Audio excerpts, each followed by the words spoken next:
Episode 228 of the Read to Lead podcast is brought to you in part by Self Publishing School and by FreshBooks. Get a free copy of Chandler Bolt's book, Published, when you sign up for free training on how to go from blank page to published author in as little as 90 days. Visit readtoleadpodcast.com/published to get your free copy now. And for 30 days, you can use FreshBooks cloud accounting software absolutely free. Get access to all of their features, and you don't even need a credit card to take advantage of their free trial. To find out more, freshbooks.com/read-to-lead.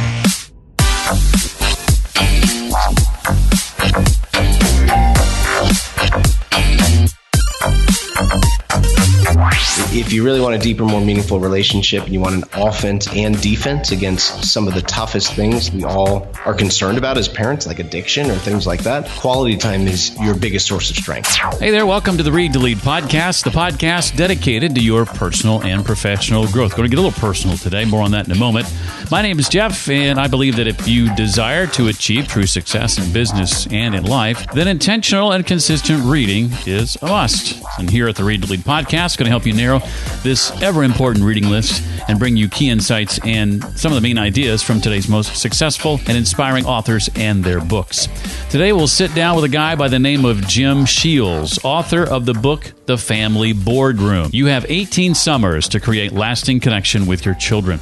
I'm going to be asking Jim to share about how to go from quality time to outstanding quality time with your kids, help with teaching your kids the life lessons not taught in school, learning to spot the warning signs that your successful business could be hurting your family, and much, much more. Of course, having more quality time with your kids involves freeing up more time. In the first place, my friend Chandler Bolt wants to help you do that by helping you write and launch your new book in as little as 90 days, and he's offering a free copy of his book called Published to you as a listener to Read to Lead. All you do is sign up for his free training on how to do exactly that, write and launch a book in 90 days or less. To do that, just go to readtoleadpodcast.com/published. That's readtoleadpodcast.com/published. Sign up for the free training, even if you're not able to make it to the training. Even if you choose not to go to the training, sign up for the training and get his free book called Published. That will be almost as good as the free training, walking you step by step through the process. If in the past you've been stuck, unable to get your book off the ground, that ends today. Now, I get it, writing a book is hard, but it's hard if you don't have a proven plan in place to follow, and that's what Chandler's book and his free training provide. Again, to check it out and find out more and get that free book on its way to you right now, readtoleadpodcast.com/published. Another way to free up some time so you can create more quality time between you and your kids is by using the right tools in your business. You know, one of my favorites, if you've listened for any length of time, it's my cloud accounting software. It's called FreshBooks, and it saves me tons of time every time I use it. I've been using it for 9 years, and I think you should use it too. And I want you to be able to try it without any obligation or without any fears or risks. Through the Read to Lead podcast, FreshBooks wants you to try their software 100% free, no obligation, and with no credit card necessary. And during this trial, you get access to all of FreshBooks features. To find out more about it, you just go to freshbooks.com/read-to-lead. That's freshbooks.com/read-to-lead, and be sure and enter Read to Lead in the How Did You Hear About Us section. Start freeing up more time in your life and business today and creating more quality time between you and your family right now. It's freshbooks.com/read-to-lead to take advantage of this free trial and to find out more. Jim Sheils is on a mission to deepen relationships and improve education for entrepreneur families. His popular book first came out about 3 years ago and now available, or soon available, in an updated edition. Is called The Family Board Meeting, and the strategy that goes along with it has helped parents worldwide connect with their kids in fun and experiential ways. He's also created what he calls the Education Matrix, helping change our educational system and better prepare our kids for the more practical affairs of life. Jim and his wife, Jamie, want to help you enjoy your family more than the average parent, balancing success at work and success at home. The book, again, is called The Family Board Meeting, with, I think, a new subtitle, if I'm not mistaken. You have 18 summers to create lasting connection with your children. Jim, welcome officially to Read to Lead. Thanks for having me, Jeff. Good to be here. Did I get all that right? You got it spot on. Better than I could have said it. Okay, good. Well, Jim begins the book by defining what it means to truly spend quality time with your kids. Jim, I think most of us feel we know what that looks like, but for context, how do you define it? Well, that's a great question, Jeff. And I think the best way to define it is what quality time is not. Quality time is not rushing around the kitchen table in the morning, checking texts and emails and someone screaming and running out the door, or rushing the kids to soccer practice with one kid fighting with the other. There's a lot of time together, but not necessarily focused quality time. And there is a huge difference, because when it comes to deepening relationships, quality time has to have a certain framework to it. It has to have certain elements to it and certain elements not included. And that's what I think we'll be talking about today. Well, share, if you would, about the event that sort of brought to light for you, Jim, the realization that quality time was what was missing between many young people and their entrepreneurial parents. That time when you accompanied a friend to, I think it was a drug rehabilitation meeting of some kind or something like that? Yeah, I was years ago, I had already been teaching and I had a friend that was struggling with some addictions. And I went with him to kind of a group therapy of people that he'd been going through a rehabilitation program with. And every parent in this group was an entrepreneur parent, which was kind of shocking. The thread that struck me for that was they were all trying to build these businesses for the right reasons, but they sacrificed quality time. And this usually opens up the doors to tougher things like addiction and just emotional separation.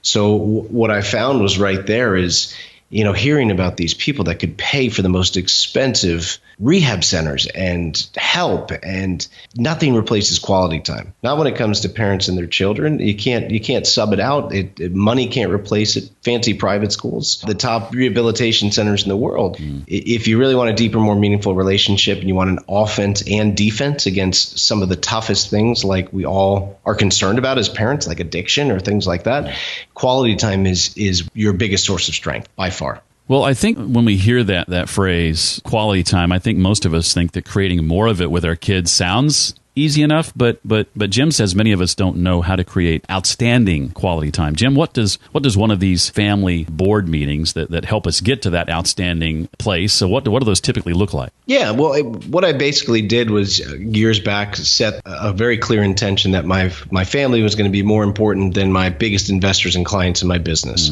And by doing that, I have to schedule time with them, because a mentor of mine taught me years ago that which you schedule gets done. That's really important. That which we schedule gets done. And when you do that, and people say, what do you mean you schedule quality time with your family? Well, absolutely. If some of you out there own businesses, would you not schedule follow-up appointments with your biggest client, your biggest investor? Absolutely not. So I schedule very rhythmic and consistent meetings with everyone in my family. And I combine certain principles that have been shown to really get people below the surface. And that's an absolute key thing. And the board meeting strategy in a nutshell is this.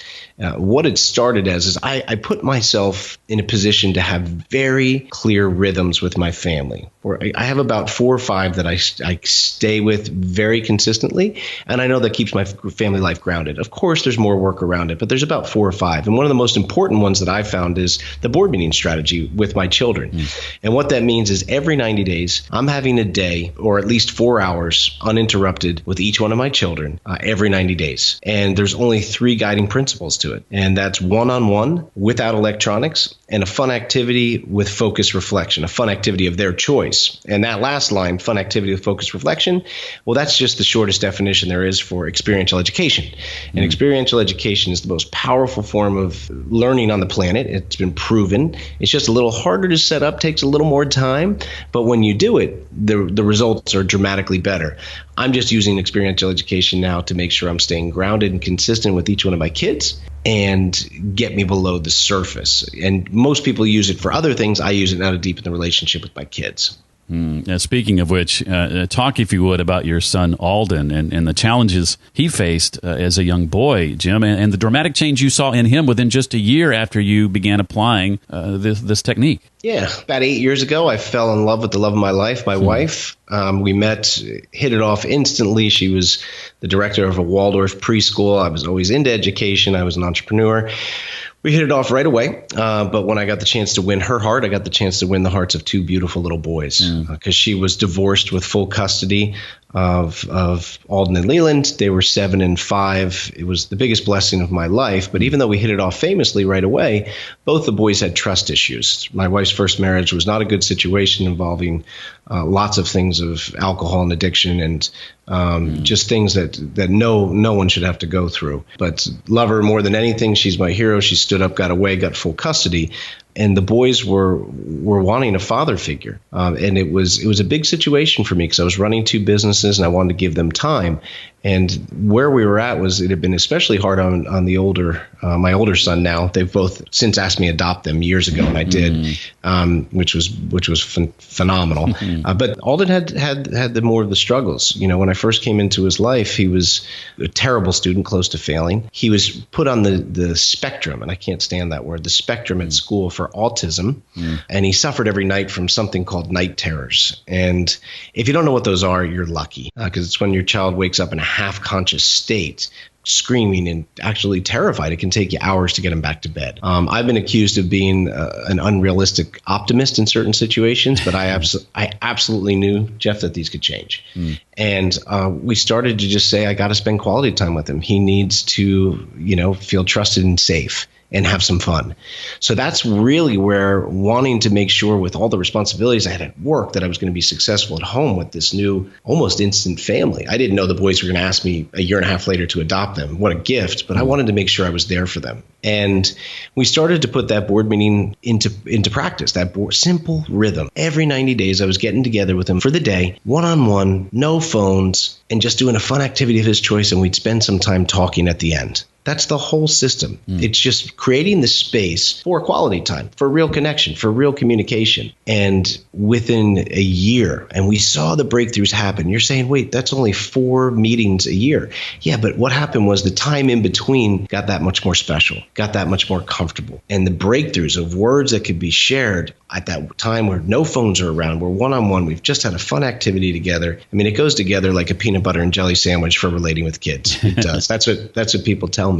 But Jeff, within 1 year, my son went from failing to being awarded the most improved student of the 3rd grade. He got this award and he was beaming at the end of the year. They retracted the diagnosis of autism. They admitted it was a mistake. Wow. And I knew it wasn't autism. It was stress-related things, and he just needed to feel safe and appreciated. And probably most rewarding for me and my wife was within a year, the night terrors were completely gone. It's amazing. Now, it was incredible. And I would have given up my entire real estate portfolio or any of my businesses for that success, but I didn't have to. And that's the power of rhythms and the power of this one rhythm where I've found that it's now gone on where I didn't even want to talk about this years ago, Jeff. This is not something I was comfortable sharing. When I shared in some small groups that I was in, they said, this is incredible. You need to share this, and it was a very private thing. But now since our family is very open communication, they know how important it is. And it's gone on to help so many other families. This one simple thing, you say, you know what, I can do that. That makes sense. I can do it. And now people 5-6 years in on it are saying it is absolutely the most powerful grounding mechanism in the relationship they have with their kids still today.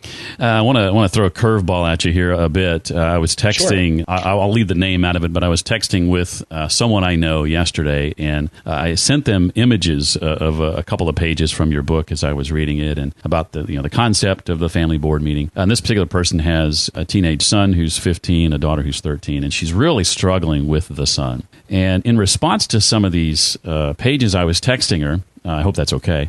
Of course.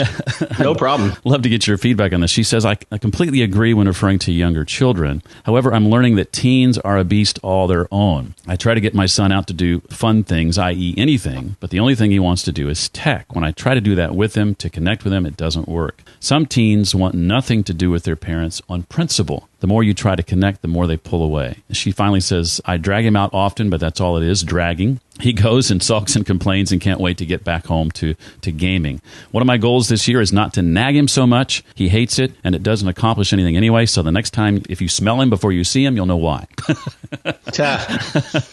So what advice would you give to that person? Well, first off, and this is a little bit harder to say, but we're going to cover both spectrums. The best offense and defense is to start young. I tell people, I started doing these with I have 4 kids now, and I started doing it with my daughter when she was 2.5. And she sees the magic, the power. And my boys now, the older ones, they're teens, and they know this. So if for anyone out there listening, obviously not your friend, and we're going to do some talk to help that. But if you start young, then you build the trust. Then there's no surprise. That's the first line of defense. The first offense is start young. Don't wait till they're teens. That's the problem. We get wrapped up and we're not doing consistent rhythms. And all of a sudden, they're feeling that privacy. They're feeling that individuality. And then we're trying to butt in and wanting to be a part. And subconsciously, I think a lot of kids say, well, no, you want to jump in now? Absolutely not. And teens will naturally pull away. Here's a couple of things that I've learned working with teens. And I do retreats with entrepreneur families for 3 days, doing fun activities, surfing, hiking, different things depending on where we are, and just have open conversation. There's no hierarchy. And I think that a lot of time teens are misunderstood. Yes, tech is a very heavy thing. And here's what I'm going to say. I remember playing the Nintendo and stuff, and for me, it was a phase. I don't play any video games. I'm not a big TV person. And my parents had to put some boundaries around it. Probably they should have done better boundaries to cut me away. So even though they might fight over it, it's just like saying, and some people this might offend, but it's saying, look, can I have a key to the liquor cabinet? No, you're 15 years old. You can't have a key to the liquor cabinet. And you have to put those boundaries on tech. And, my second rule is without electronics. There is a reason behind that. In the book, I'm sure you saw, I got to see a gentleman speak years ago, and he actually came in on interviews with me and helped some with the family board meeting strategy. His name was Dr. Ned Hollowell. He was with Harvard Medical School for 10 years. And brilliant man, super guy, leading expert in ADD. He's been on every big show there is. And he talks about this thing called screen sucking. And it's basically saying, look, if we didn't have technology, you and I wouldn't be on the phone right now. But you gotta disconnect to reconnect. And there does come a point where basic human connection things can be broken up because we're always in the way of tech. So I applaud your friend for saying we need to do something besides technology. Now, that might be the only thing they're into now. But here's 2 things that I do, and this might get a little controversial. But one is we think we know what they want to do. And we're just not that hip. We're not that into it. They don't. We can pretend we are. We're not. That's why for the board meeting thing, I always set the premise. And I talk about this in the book and say, look, you're growing up fast. I just want to spend some quality time with you on a consistent basis. Because, in a few years, you're going to leave the house. I feel I got 18 summers with you to really make it last because the time that we spend together after this is gone. And I don't want that to happen. There's no catches. I just want to have some fun together. Let's go out and do some. I'm going to turn off my phone. You're going to turn off your phone. And I just want to have that time together. And you choose the day. Now, first of all, again, it might be a little harder with teens, but again, especially where there's a lot of gamers out there. I get it. Turn off the technology. There's so much science behind it. I won't bore you with it. You gotta have, the big thing right now is intermittent fasting. You gotta do some intermittent tech fasting. It's so good in so many different ways, and the science is there. So once they get them out, they can do that. And what I do probably twice a year is I give them a day pass out of school. And everyone says, oh my gosh, what about the perfect attendance award? And for me, I have certain views on education saying, you know what? In 30 years, when my kids have their family of their own and they're able to play hooky from work for a day and they play hooky from school for the day to deepen their relationship, and they think back to me and hopefully I'm still here thriving and with them, which is going to be more important. There's so much starvation for connection out there that we're into these rigid rules, and school's a good thing. But you know what? For twice a year, if I pull my kids out of school and I know a lot of people said that one thing for the rebellious teens said, oh, we can miss a day of school. Okay. Opened up the gate. And those 2 days a year that are missed to bond a relationship with the people you want to be closest to, very, very small sacrifice. So that's what I'd recommend to your friend is let them plan the day and just be open and honest. And I do go into the book about what goes wrong. And I don't know your friend, and I'm not saying this because I can only point the finger at myself.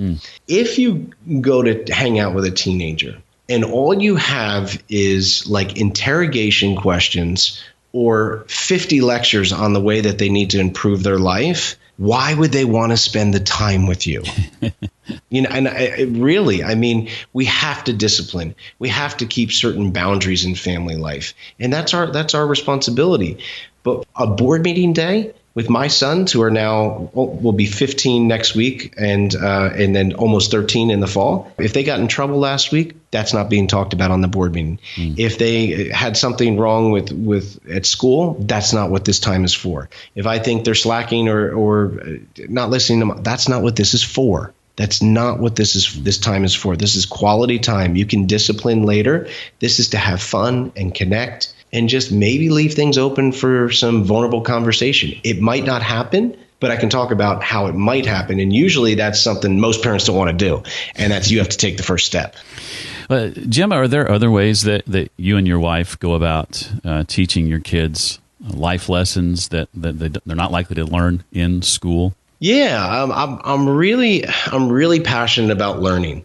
And I applaud the efforts of a lot of schools out there. But still, what I've found is the way that I can help teach my kids I've interviewed probably over 1,000 entrepreneurs about this. And I've asked them, what were the toughest times in your life? Do you mind sharing with me? This is totally confidential. And when they shared this with me, I was just amazed at the common threads of the toughest times they went in their life.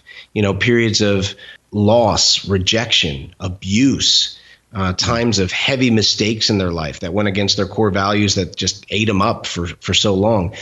Periods of heavy transition in their life, periods of unknown, financial crisis, illness and death, and bad relationships or bad breakups or turmoil in close relationships. These were like common themes for like over 1,000 people. And I'm saying we don't do much to prepare for those practical affairs of life. And our kids are going to face those. The math and science, of course, that's important. Of course. But there's other subjects that are not really taught in school that I feel it's the job of the parents to bring it to them. And that's whether you private school, public school, homeschool, unschool. That's not what this is about. This is about making sure no matter what that we share these lessons with our kids. So what I do is every 90 days, I try to do one lesson, whether it's we do a deep dive, slow digest, I call it, on a book or on a video series. And we learn a lesson in either personal development, financial intelligence, or relationship skills. And I have subsets under that because what I've found is for the toughest times of my life, they would have been made easier or possibly even avoided if I had a better understanding of those subjects. And I also found on the flip side is the biggest successes of my life were really propelled by those three subjects. Of course, we have to have a skill or an art form, whether it's, radio hosting or real estate investments, whatever it is. But those skills, personal development, relationship skills, financial intelligence, you will call upon those in almost 90%. So that's something that I've taken into with my older sons. My younger ones who are only 3 and 1, they'll be getting into it in another few years.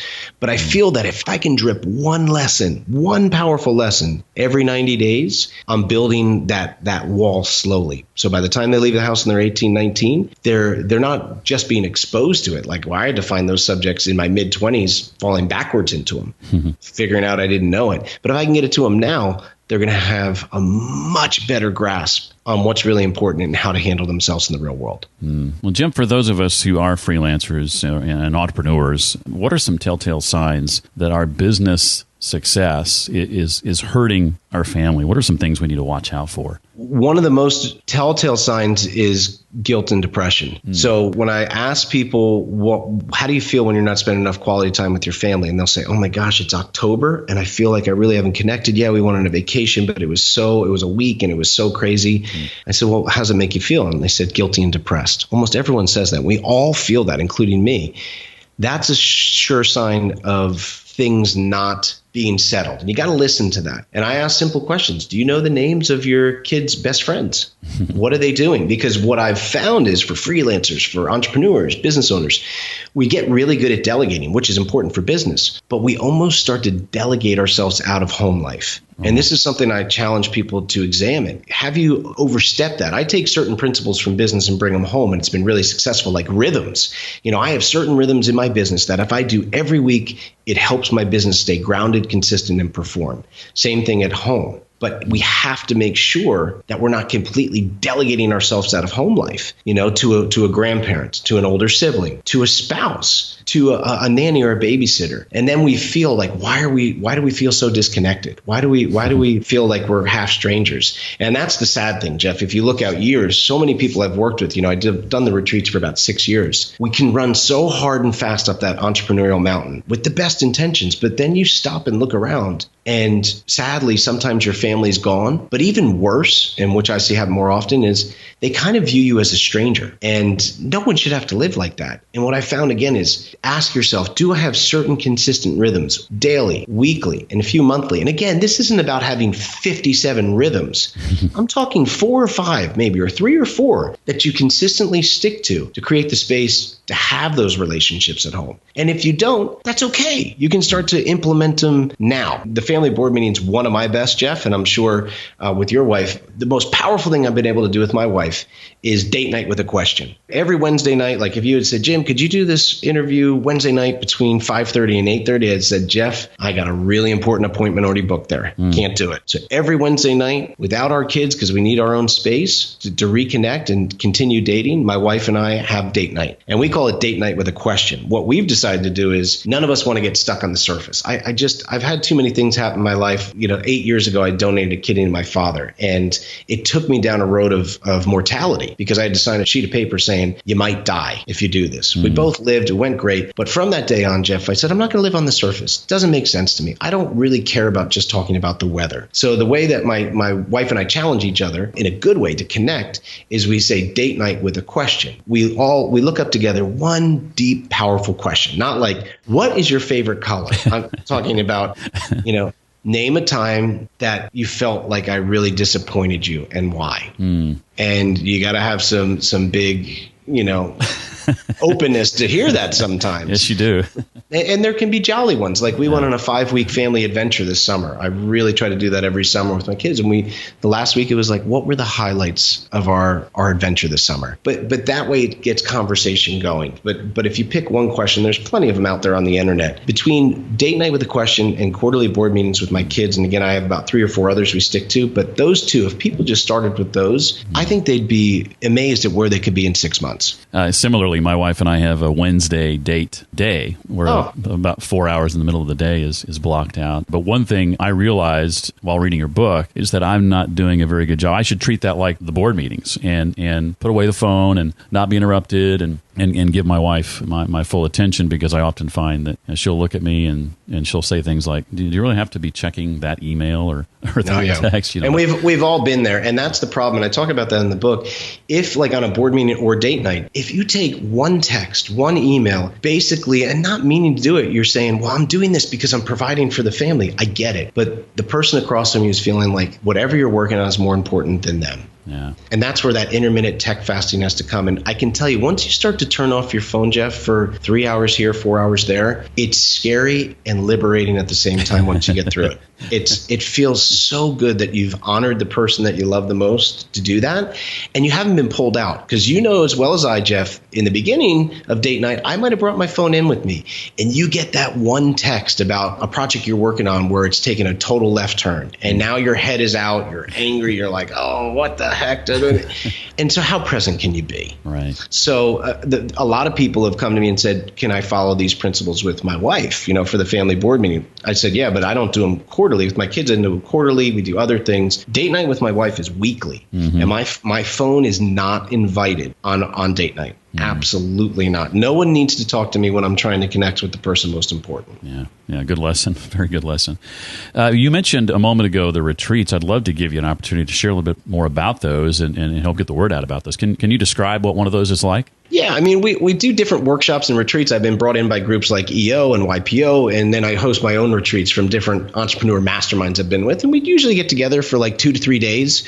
A lot of times we do parent-child retreats. Usually the busy entrepreneur and one of their children, usually a teen, comes and hangs out with us. Could be in the Utah mountains, could be on the Florida beaches where we're trying surfing, or we're hiking through different nature trails, or trying paddleboarding or archery, just having a good time. And what we do is we have a couple of powerful exercises and conversations just to open up. Now, a lot of teens go, I'm not going if this is all about feelings and kumbaya. That's not what it's like. That's not what I'm like. But I have a very straightforward thing to say, guys, I'm not going to BS you. Here are some things you need at home. You got to make sure you have your parents' back. They have to make sure you have yours. and it's a totally different thing. I want to make sure you guys come out here knowing you have each other's back. And let's also learn some things that might not be getting focused on. That's where I go into the school stuff. So it's 3 days. Usually we just do all fun stuff in the morning. We do one lesson in the afternoon and have plenty of space for them to interact. It's 15, 20 families. And what I found is when you surround yourself with other like-minded families, that's where the growth can happen. You're not forcing anything. A lot of the kids, and there's teens from all different walks of life and situations. Some of them might have been in some trouble. It's not like a troubled teen camp at all, but some of them might have been more bottled up. And one of the biggest compliments we had is they said, you know what? You were fun. You were honest. A no BS approach. You got me to say things I never thought I'd say to my parents they needed to hear, and vice versa. And I could finally take my mask off, because a lot of teens, we all know, we were there, we were there, Jeff, and it hasn't changed. It's probably gotten worse. Sometimes at the bigger schools in this, you feel like you got to wear a mask of protection, and they could finally take their mask off, just have some fun, connect with their families. So the retreats are more of a passion project. I only do them about once a year, but whether you're a famous entrepreneur or you're more just starting out in business, we all love our kids. We all know that we have limited time. Again, that 18 summers. Let's make the most of it. And that's what I try to help people do. Connect with their kids in a fun and experiential way and teach them lessons not taught in school that'll bring them together. Well, Jim, I've got a couple of questions I want to ask, if I can, not directly related to the book. I'd be curious to know about the books you've read the last few years or over the course of your career that have had an impact on you, and share, if you would, those books and why they impacted you as they did. Well, that's a great question. What books do you read? There's one book that really sticks out that I'll actually be doing with my sons for the fall semester. Fall semester for us here starts this week, the end of this week. We're going to be reading a book called The Empowerment Dynamic. And it's a very good book. I don't remember the author, but people will be able to look it up. And it talks about the drama triangle. And it's a very powerful mindset book. I'm a huge fan of Viktor Frankl. Man's Search for Meaning is one of my favorite of all time. If you haven't read that, you should. Once your kid turns 14, they should absolutely read it. That's where all personal development basically stemmed off of. Viktor Frankl. Phenomenal book of him surviving the Nazi concentration camps with the perseverance and attitude and purpose that he had. It is awe-inspiring. And to build off this book, The Empowerment Dynamic, is all about, we get caught in being in this dreaded drama triangle where we see ourselves as a victim, where we see ourselves as a persecutor. We have to go after the person. And that's not going to serve you. And what it talks about is reversing the gears, not being a victim, not being a persecutor, being a creator, being a coach, so you can change your situation. It's a really good story form book. And although my son read it 2 years ago with me, my older son, we're going to reread it again this fall. And then him and each of my sons are going to do a presentation on it. That's something we do every quarter. But that one book is something I'd highly recommend. I read it. I was in a leadership program in Dallas, Texas. Great group called Stegen Leadership. And that was the start of the whole group. And I said, this simple little book. Oh, okay, this is it. It was the biggest breakthrough of the entire course. And this was not a cheap course, and some very prominent thought leaders in it. Fantastic book. That's what I'd recommend. Awesome. I think the author on the first book you mentioned, is it David Emerald? Does that sound familiar? David Emerald. That's him. Yes, sir. David Emerald. Yep. Well, as a successful speaker, I know you do a lot of speaking, traveling around the country and around the world. What are some tips you would be willing to share, Jim, for delivering an impactful talk and a memorable one? I think the key towards speaking for me is I need to prepare a very good outline and prepare the talk, but I can't make it too rigid. If it's rehearsed like a monologue, that doesn't work for me. I have to be able to have a conversation with the audience. And what I've learned is, I think it might have been a Wayne Dyer thing that I read years ago when I first started getting into public speaking. Besides have a conversation with the audience, is be authentic and enthusiastic. And I've been complimented on both of those. When I'm speaking on family and the family board meeting strategy and overcoming, the fear of not being successful at home, I get really into it. I'm authentic. The story I shared with you, Jeff, earlier about Alden, I could not get on stage without crying about it the first year and a half. And it's very uncomfortable to cry in front of 500 people. But let me tell you, that showed that this was not a fake emotion. This is how important it was to me. And that's, I think, how I broke through in the family space, is I was just authentic and enthusiastic. I didn't have the biggest following. I didn't have the most training in public speaking, but I was authentic and enthusiastic. And I think if people are going to try to do that, that's the starting point. Don't try to do too many things at once. Obviously, I am a constant learner. I go to more speaking training things because I love it. Like that's an art form for me. I love to be able to communicate, but start with being authentic and enthusiastic. Don't follow all these guys that are rehearsed or that. And you're like, geez, I don't want to yell at the audience and be jerks to the audience. Don't. I've never taken on that style, and I'm getting plenty of opportunities. So do what's comfortable to you. Be authentic, be enthusiastic. Anything, Jim, that you and your team are working on now or soon that you're excited about and want to share? We've renamed our company 18 Summers, and we're doing a rebranding of it right now because every person, when I've been speaking for years, said, thank you for saying that. Thank you. 18 Summers just really speaks to me. It's a simple math equation. It puts a positive spin on the limited amount of time that we have, and I want to make the most. How do I do that? And that's what our business is all about, 18 Summers, how to help usually busy entrepreneurs and executives and freelancers succeed at home. So we help set up certain rhythms, hold them accountable, and give them ideas to share with their family. And that's what I'm most excited about, the rebranding. And we're really re-releasing the book at the end of the month, the family board meeting. And we've added pages. We put it out 3 years ago just because people would kind of push us to. We did. We were on a couple of podcasts, and it went to number one on Amazon for parenting. And it kind of got a turn of the head. And over the last few years, though, Jeff, we've had people saying, well, what about my teen if he won't do it, like you asked today? What are some of the things that you do? What are some other tips? Are there any other rhythms? And so we added about 15 pages to the book and spiced it up a little bit. Still a short and sweet read, but that's being released August 20th, and super excited to have that out. We've put a lot into it. I think it's going to help a lot of people, and it's helping build our community. We have a really good community of like-minded entrepreneur and professional families. We care about our family more than the average person, and we are not going to let those 18 summers pass by, those 18 seasons. Every moment's going to count. We're going to make the most of it, and we're going to help each other, and we're going to hold each other accountable. Well, the updated and enhanced version of the book, as Jim said, out August 20th, is called The Family Board Meeting. You have 18 summers to create lasting connection with your children. Jim, it was a delight. Thank you so much for participating and being here as a part of Read to Lead. I really appreciate it. Thanks for having me, Jeff. It was great. To dig in deeper to today's episode, including how to find out more about Jim's retreats, books, and more, just visit the page I've created just for this episode. It's at readtoleadpodcast.com/228 for episode 228. I'm always looking to turn you on to great new podcasts, and I've got one just for you, especially if you're concerned at all about environmental issues, like, say, the health of our country's water supply, that I encourage you to check out Water in Real Life. It's hosted by award-winning communication pros Ariane Shipley and Stephanie Zavela. Call themselves the H2 Duo. Love that. They chat with thought leaders from both inside and outside of the water industry to serve as a resource for both personal and professional growth. See, I knew you'd like it. To find out more about them and their podcast and to listen now, visit theh2duo.com. Don't forget about that free book Chandler Bolt and I want to send you. It's called Published, helping you write and publish your book in as little as 90 days. Read to Lead, podcast.com/published to find out more. And free up lots of time in your business when you use FreshBooks cloud accounting software. To get access to that free 30-day trial right now, no obligation, freshbooks.com/read to lead.